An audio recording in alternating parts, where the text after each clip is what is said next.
SCP-2609 Traveling Lamp. Object Class Euclid. Special Containment Procedures.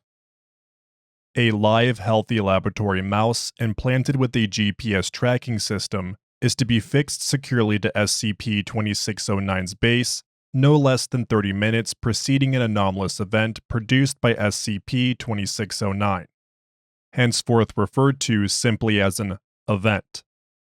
Absolutely no personnel are permitted within 15 meters of SCP-2609 during the 10 minutes preceding an event. Upon an event occurring, Mobile Task Force Pi-6 will retrieve SCP-2609 utilizing the GPS tracking system. Footnote 1. Mobile Task Force Pi-6, aka Lamplighters, is a small unit belonging to Mobile Task Force Pi-1 when SCP-2609 is not nearing an event. When an event is imminent, Mobile Task Force Pi-6 will suspend operations with Mobile Task Force Pi-1. Mobile Task Force Pi-6 is tasked with retrieving SCP-2609 following its events, removing evidence of SCP-2609 events occurring, and identifying, locating, and delivering amnestics to witnesses of SCP-2609 events. Due to the nature of SCP-2609, Mobile Task Force Pi-6 operates globally. Following retrieval, Mobile Task Force Pi-6 operatives return to Mobile Task Force Pi-1 service until the next SCP-2609 event. Mobile Task Force Pi-6 S.C.P. details. A live, healthy laboratory mouse implanted with a GPS tracking system is to be brought with Mobile Task Force Pi-6 on all retrieval missions, to be used in the case that SCP-2609 will have another event occur before being brought back to containment. Any objects overlapped or otherwise altered by objects affected by SCP-2609 are to be destroyed. Any witnesses of the event are to be administered a Class A or Class B amnestic. Upon recovery and recontainment of SCP-2609, its light emission pattern is to be used to determine the time of its next event via Equation 2609-03. SCP-2609 should be stored in a standard containment locker when there is not an impending event.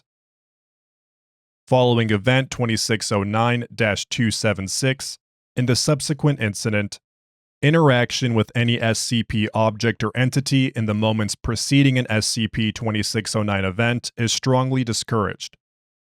The time and date of the next SCP-2609 event will be updated following each event and provided to the heads of other sites and areas by the Site-15 faculty for use at their discretion. Description: SCP-2609 is a standard household tabletop lamp.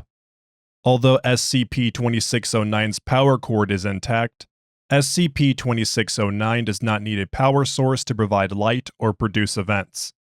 Additionally, the light bulb of SCP-2609 cannot be removed from the rest of the object without breaking. Attempts to otherwise disable SCP-2609 have also been unsuccessful. See Addendum SCP-2609-B. Complete destruction of SCP-2609 has not yet been attempted. SCP-2609 emits brief flashes of light in a distinct pattern.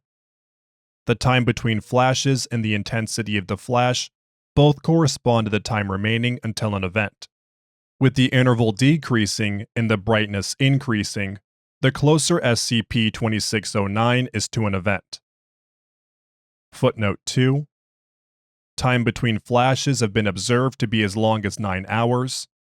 Following Event 2609-145, with the flashes being approximately 0.007 lumens in intensity at the time.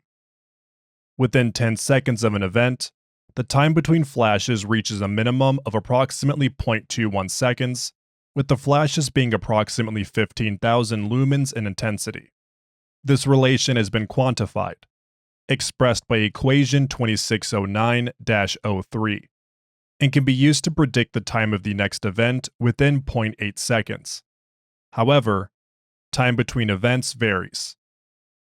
Upon an event occurring, a flash of light approximately 2 orders of magnitude brighter than any other emission by SCP-2609 is observed. SCP-2609 and any living organic matter within approximately 11 meters of it are then instantaneously teleported to an apparently random location. These destinations have all been located on the surface of Earth, with the exceptions of Event 2609-121 and 2609-180. See Addendum SCP-2609-C. SCP-2609 has not as of yet teleported to the same location twice, with the closest two locations being approximately 21 kilometers apart. Footnote 3. Events 2609-30 and 2609-192. Addendum SCP-2609-A. Anomalous event details. The overwhelming majority of events occur within 3 to 4 weeks of the last event, but outliers have been observed. The longest interval between events observed to date was approximately 2 months and 2 weeks. Footnote 4. Events 2609-145 to 2609-146. The shortest interval between events observed to date was a mere 4 hours and 8 minutes. Footnote 5. Events 2609-63 to 2609-64. Resulting in several civilians being included in Event 2609-64 due to the event occurring before Mobile Task Force Pi-6 personnel could arrive to retrieve SCP-2609. See Addendum SCP-2609-C. No pattern has been found to describe the time between events. Inorganic matter is not affected by SCP-2609, with the exception of SCP-2609 itself, unless it is entirely contained within living organic material. Dead organic matter is treated the same as inorganic matter. GPS tracking devices implanted into live laboratory mice have been effective in tracking the location of SCP-2609 after events. Matter teleported along with SCP-2609 appears at the new location without changing its distance, direction, and orientation relative to SCP-2609. This can cause teleported matter to overlap with matter already present at the new location. The teleported overlapping matter appears to take priority over matter already present at the new location, causing the already present matter to disappear where there is overlap with the teleported matter. However, any voids within overlapping teleported matter are filled with the already present matter where there is overlap, making the effect fatal in some circumstances. SCP-2609 is not known to have ever teleported such that it itself overlaps with objects at its new location. Due to this phenomenon, the GPS-implanted mice are to be affixed to SCP-2609's base to maximize the probability that they will not be killed by overlapping with the nearby objects upon being teleported. If the mouse is killed and SCP-2609 is not retrieved before the next event, SCP-2609 will not take the dead mouse with it during the event, thus leaving behind the GPS tracking system as well.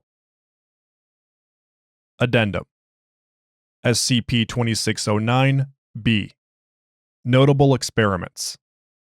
Experiment 2609-E3.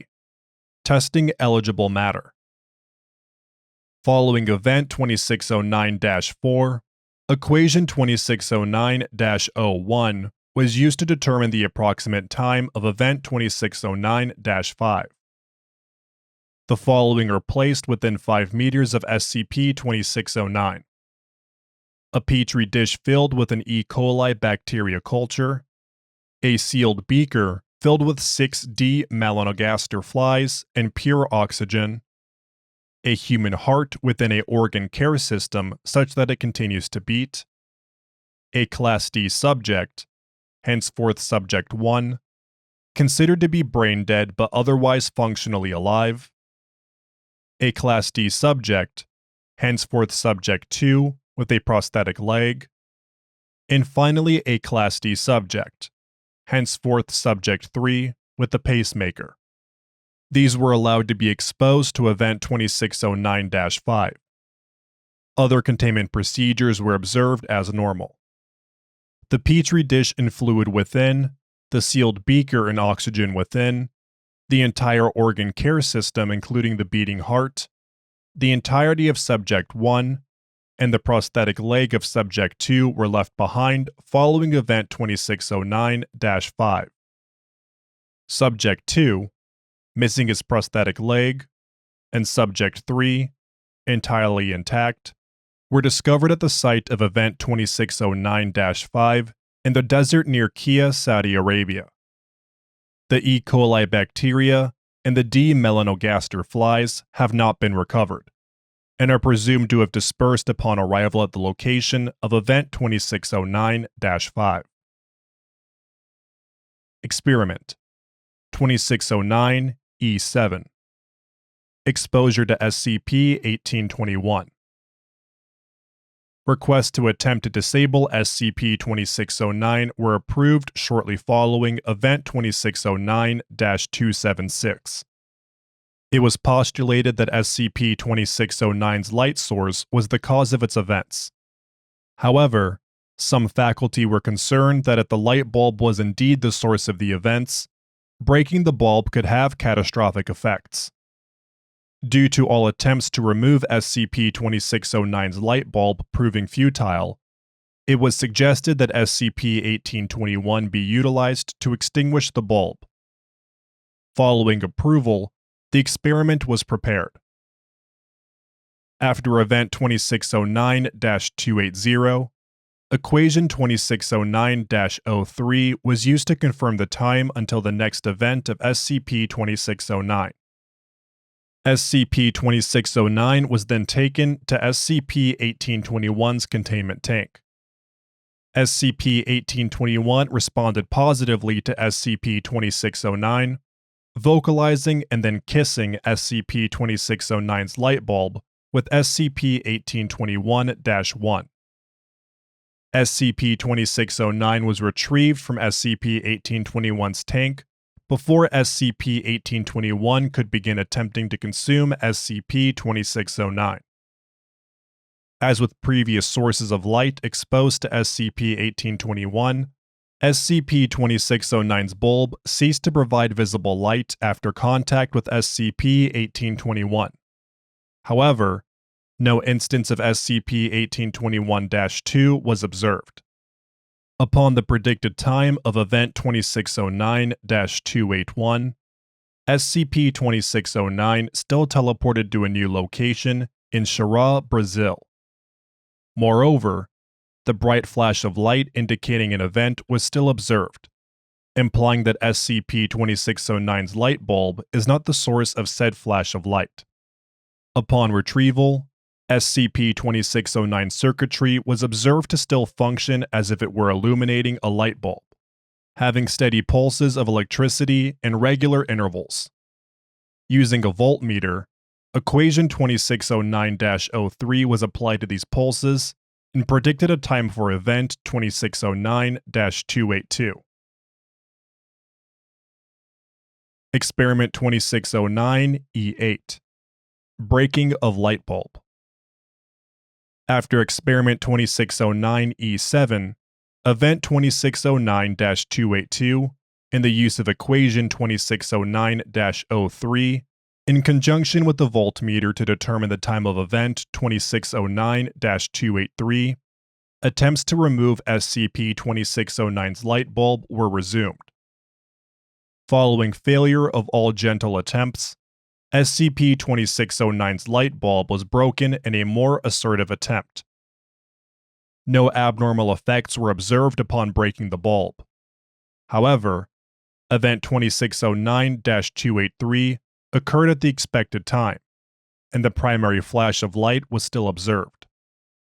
Following the event, Mobile Task Force Pi-6 operatives discovered SCP-2609 had a new and functional light bulb.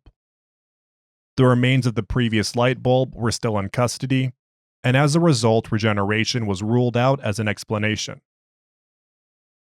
Pending experiments. SCP-2609's property of removing any living organic matter within approximately 11 meters of its vicinity following an event has led to it being suggested as a sterilization tool. All experimentation in this area is pending a method through which proper containment procedures for any given test subject following an SCP-2609 event can be devised.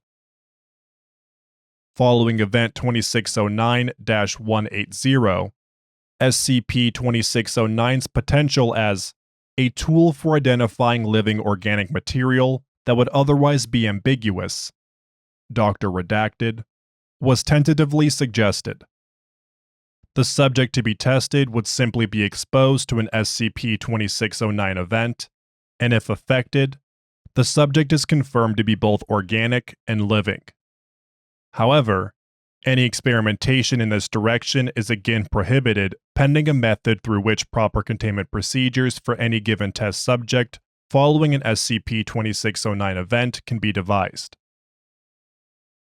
Following Event 2609-276 and the subsequent incident, multiple requests were submitted by various faculty to attempt to terminate SCP-2609 on account of its unique, albeit exceedingly rare, ability to disrupt containment or interaction with any other SCP globally. After the failures of Experiment 2609-E7 and 2609-E8, further testing is pending approval at this time. Dr. Redacted. What if the blasted lamp decides it wants to pay SCP-2948 a visit, What then? Addendum SCP-2609-C. Notable events. Event 2609-A. This is the first SCP-2609 event brought to the attention of the Foundation. All known events occurring before GPS tracking procedure of SCP-2609 was established are to be denoted by a letter. Lettered events are not necessarily in chronological order, but instead in order of the time they were recorded by the Foundation. On July 8, 1986, a 71-year-old woman named Redacted, living alone in Manchester, England, called 999 to report what she thought were aliens invading her home. Police arrived on the scene to find Mrs. Redacted hiding in her closet. Two unclothed teenage males of Asian descent arguing in Mandarin in the living room, and a lamp of unknown origin placed haphazardly in the living room couch that occasionally flickered weakly. Mrs. Redacted claimed that a blinding flash of light occurred in her living room while she was cooking in her kitchen, and that aliens had appeared in her living room at the same time. Once clothing and a translator were brought and the teenage individuals were calmed, they claimed to have been walking in an alley in Guiyang, China, discovered a lamp that was flashing like a strobe light, saw a blinding flash of light, and then appeared naked at Mrs. Redacted's residence. Mrs. Redacted confirmed, "I've never seen that ugly lamp before in my life." Police confiscated the lamp as a precaution. The Foundation, upon hearing of the case, confiscated the lamp, designating it SCP-2609, and administered Class B amnestics to all parties involved. Event 2609-B. Following SCP-2609 being obtained after Event 2609-A on July 8, 1986, it was placed in containment at Site-15 and monitored. Its light emissions were noted in terms of both frequency and, later, intensity. SCP-2609 remained in containment without incident for 3 weeks, 4 days, and 58 minutes. Upon the flashes becoming approximately 0.2 seconds apart, and at an intensity of approximately 15,000 lumens for approximately 30 seconds, SCP-2609 emitted a final flash of light, approximately 1,200,000 lumens in intensity before vanishing. Unfortunately, 2 janitorial personnel were present in an adjacent room and were in range for Event 2609-B, vanishing with SCP-2609. Through analyzing the flashes of light emitted by SCP-2609, Equation 2609-01 was developed and speculated to be able to predict events caused by SCP-2609. This has since been revised to Equation 2609-02 and then to Equation 2609-03. On September 18, 1999, the bodies of the janitorial staff were discovered inside the walls of a residential building by a demolition crew in Santa Barbara, California. It is speculated that the residential building, located at Redacted, was the teleportation site of Event 2609-B, and that the janitorial staff appeared within the walls of the house. Every void in their body was filled with the materials of the walls, causing death in approximately 1 to 3 minutes. Event 2609-C. On December 21, 1993, the Foundation received intelligence of the location of SCP-2609 and immediately sent Mobile Task Force Pi-1 to retrieve it due to its location being in a heavily populated area. Class D personnel were utilized to set up multiple experimental tracking techniques upon recovery of SCP-2609, including a method very similar to the currently required procedure. Equation 2609-01 was used to predict the time of the next event, Event 2609-D. SCP-2609 was then contained in a 30 by 30 by 3 meter storage chamber for the following 2 weeks and 6 days. Event 2609-D occurred within 7 hours of the time predicted by Equation 2609-01. Mobile Task Force Pi-1 was sent to retrieve SCP-2609 due to Event 2609-D also occurring in a heavily populated area. Further experimentation was conducted in the following events: Event 2609-1 to 2609-8, to refine the tracking techniques and safety precautions. Mobile Task Force Pi-6 was also established as a separate team for future retrievals, beginning with Event 2609-1. Event 2609-M. This is, to date, the earliest suspected SCP-2609 event. On August 30th, 1951, an amateur pilot flying over Boise, Idaho, reported a blinding flash of light and a lamp falling into his lap, causing him to crash into Redacted. Authorities at the time dismissed his story, and he was held liable for all damages. The pilot kept the lamp, but then reported that it disappeared about 2 weeks later, along with his pet bird. Event 2609-64. Standard procedure was observed anticipating Event 2609-63 on November 14, 1998. Upon the event occurring, and SCP-2609's location in Lecce, Italy confirmed, a retrieval team was sent. However, while the retrieval team was en route, the location changed to Atacama, Chile. Upon arrival at the second location, SCP-2609 was found perched on a narrow rock outcropping from a high cliff. The bodies of 3 individuals were discovered at the base of the same cliff. Reflection seismology revealed the bodies of 2 additional individuals within the cliff face. The identities of the individuals not within the cliff face were confirmed as Italian citizens, Redacted, Redacted, and Redacted.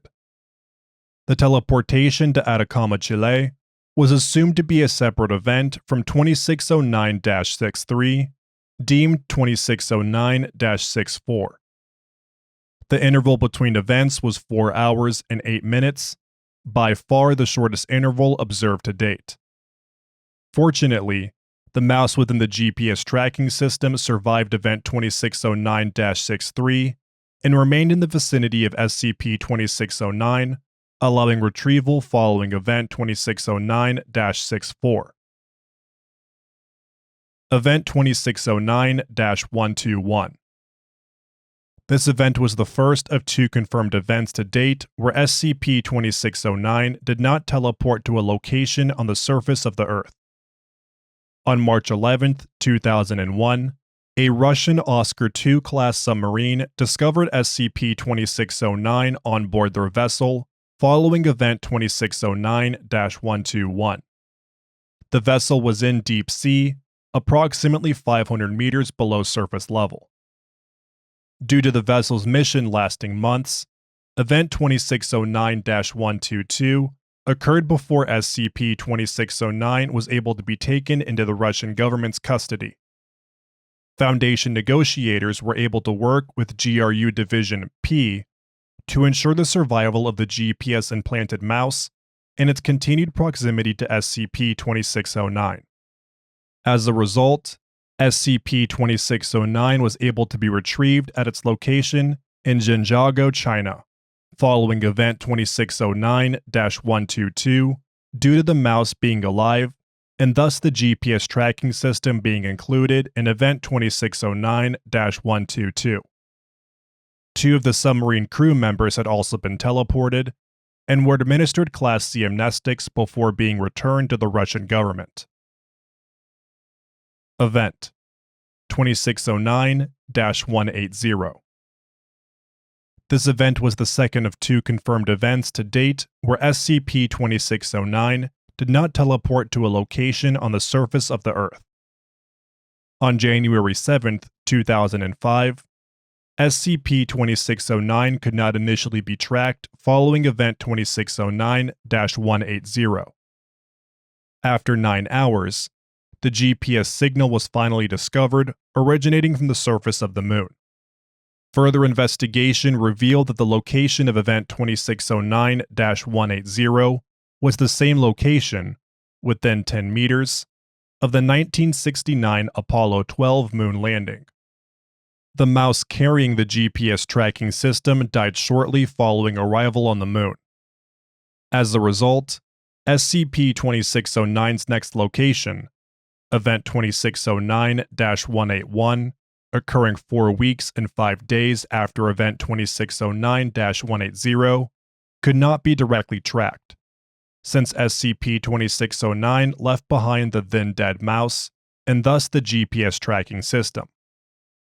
However, Event 2609-181's location was within a crowded marketplace of Jaipur, India. As a result, the Foundation was able to receive intelligence of SCP-2609's location and arrive with damage control rapidly. Curiously, SCP-2609 returned from the Moon with 4 polished black ovular objects appearing to be rocks.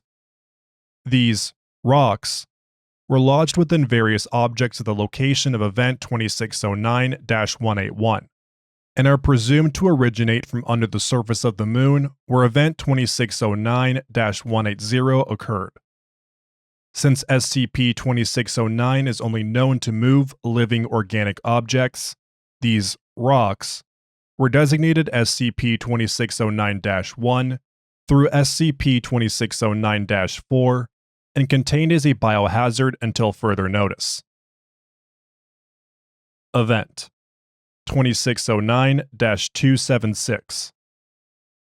From 11 a.m. to approximately 11:43 a.m. on May 3, 2011, Dr. Redacted, 2 research assistants, and 1 D-Class subject, D6498, were in the process of conducting an experiment on SCP-523 within a specially prepared, lead-coated test chamber locked with the card key mechanism near Site-19.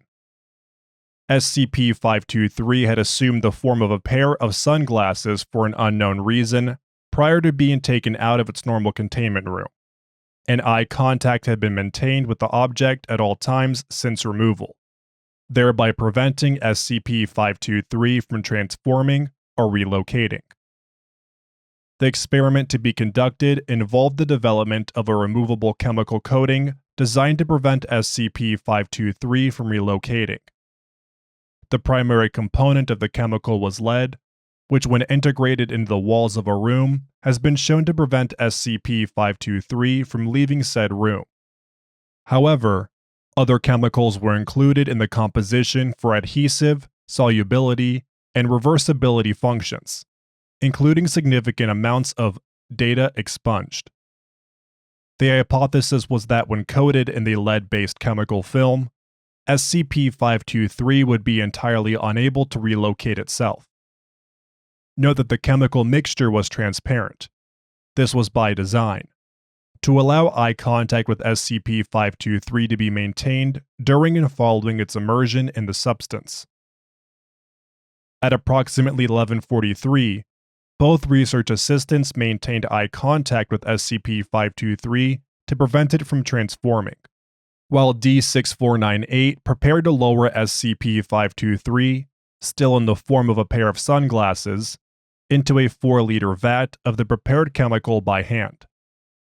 Unfortunately, SCP-2609-276 occurred at this time, and SCP-2609 appeared in the testing chamber being used for the SCP-523 experiment described above. The flash of light SCP-2609 emits upon an event occurring temporarily blinded all 4 individuals within the room. During these seconds of visual disorientation, SCP-523 made a transformation, a translocation, and another transformation in rapid succession. Firstly, SCP-523 assumed the form of 1 liter of liquid, data expunged, dropping from D6498's hands into the vat of prepared experimental chemical. The experimental chemical reacted severely to the liquid SCP-523 had become, not only releasing large amounts of poisonous, data expunged gas into the sealed testing chamber, but also apparently disabling the lead's anti-translocation effects. This action was consistent with SCP-523's previous behavior, on account of the object usually transforming in a manner that directly opposes the subject's intended use for the object. Secondly, SCP-523 entered Dr. Redacted's right coat pocket, taking the form of his card key. Upon Dr. Redacted attempting to let himself, his assistants, and D498 out of the testing chamber by inserting SCP-523 into the card receptor, SCP-523 transformed into a toaster strudel. The portion of SCP-523 inserted into the card receptor then broke off, blocking Dr. Redacted from inserting the real card key into the card receptor. Those within the testing chamber were unable to resolve the issue before the buildup of data expunged gas was sufficient to kill all within the testing chamber. SCP-2609 was retrieved without incident later the same day, while SCP-523 was discovered and recontained the following week. Following Event 2609-276 and the subsequent incident, interaction with any SCP object or entity in the moments preceding an SCP-2609 event is strongly discouraged. The time and date of the next SCP-2609 event will be updated following each event and provided to the heads of other sites and areas by the Site-15 faculty for use at their discretion. Thank you for listening to SCP-2609 Traveling Lamp by The Great Gimmick. If you enjoyed this SCP, please like and subscribe, and follow the link in the description to the SCP Wiki, and vote up the article to support the author and the SCP Wiki as a whole.